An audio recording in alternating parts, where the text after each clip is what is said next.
Alright guys, so welcome back. Thank you for hanging out, spending a few moments here with me. Today we're going to talk about this body kit that I just put on, and you know, there's quite a few problem areas and some things that I'm going to have to at some point probably take care of, but for the most part I'm extremely happy. I just want to give a big shout out to 4A Nassau for really just making this happen. They did a great job installing, painting, and everything like that. Now today I'm going to do a little bit of a breakdown. I'm going to try and answer a whole bunch of questions. I know quite a few of you guys are very interested in doing something like this, and I'm just going to be upfront with you guys. It's extremely expensive, okay? I was able to do this because my buddy FP2000 really kind of hooked me up. So, you know, just being upfront, my cost had nothing to do with me being a YouTuber. It actually had to do with me being friends with FP2000. So, guys, if you want some Widebody Hellcat content, definitely go check him out. Now, what body kit is this? This is Icon Motorsports, and I'll tell you, the body lines look amazing. The only problem area I see with the Icon is this right here. The driver side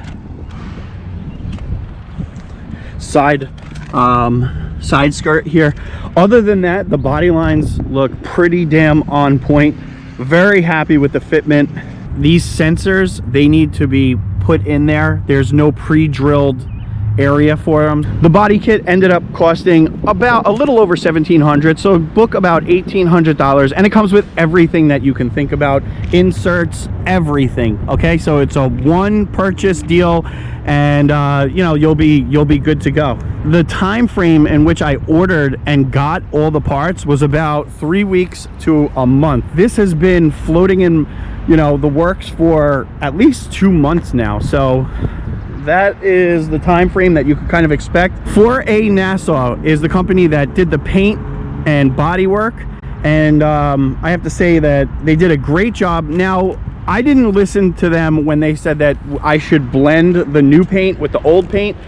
I wanted to see how close they would be able to get it, and this is my original paint that's almost 7 years old, and this is the new B5, and you know, it is close, but I still think I'm gonna blend it.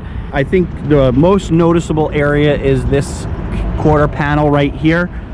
I know that they did testing and they took it outside, and you know, I mean, it's small. I'm not like overly worried about it, but just know that blending might need to happen if you have an older vehicle.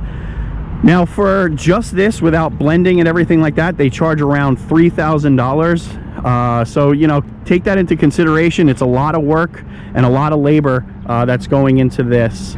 Now, the last big purchase that you're going to have to make are these wide body wheels. You're going to need to actually get these because they are a negative 2.5 offset, and I would recommend, you know, not doing the spacer route.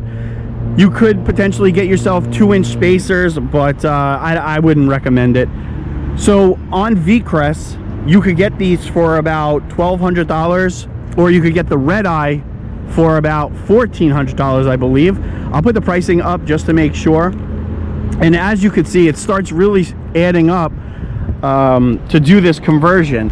A lot of people are worried about the fenders getting cut, and I'm just letting you know that I did not cut my fenders.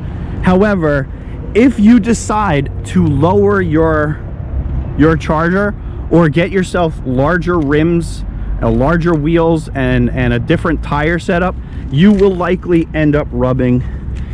This fender flare is the same height as your stock, but when your wheel hits a bump, if you're lowered, you're not going to want it to hit that flare. You're going to want it to bend inward, and you know, you're gonna need a little bit extra clearance because the wheels are sticking out so much further. So if you go this route, just know that you're gonna probably be stuck at the ride height unless you do some kind of, you know, smaller wheels, low profile tires or something like that. So the last thing is the installation.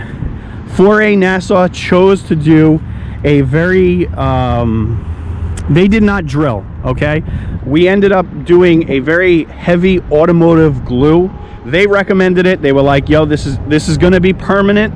It's on there for sure.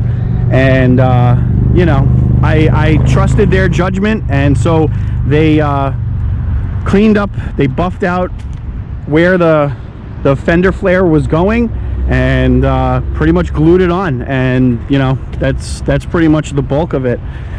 So the next step really for this thing is forced air, and then I'm going to, once the forced air is on there, we'll tune it, and then I will go about, you know, blending the Charger and making it look like a show car. So, you know, it's fine for now. You know, I have no complaints whatsoever. 4A NASA, again, did a great job. Big shout out to FP2000. Icon Motorsports body kit looks dynamite, okay? The V-Crest wheels that I got going on here it's perfect. It sits perfect. And you know, overall it's an expensive upgrade, but the alternative was to either trade this in and get a wide body, or it was really just trade this in and get a wide body, because I just don't have the bank account to support a wide body Charger, modding it, and then this as well. So, you know, I didn't really want to complicate things by getting another channel car, and then, you know, again, I just, you know, I want to keep the focus on this RT. So, all right, guys, if you haven't already, definitely make sure you hit that subscribe button. More content to come, and I'll see you on the next upload.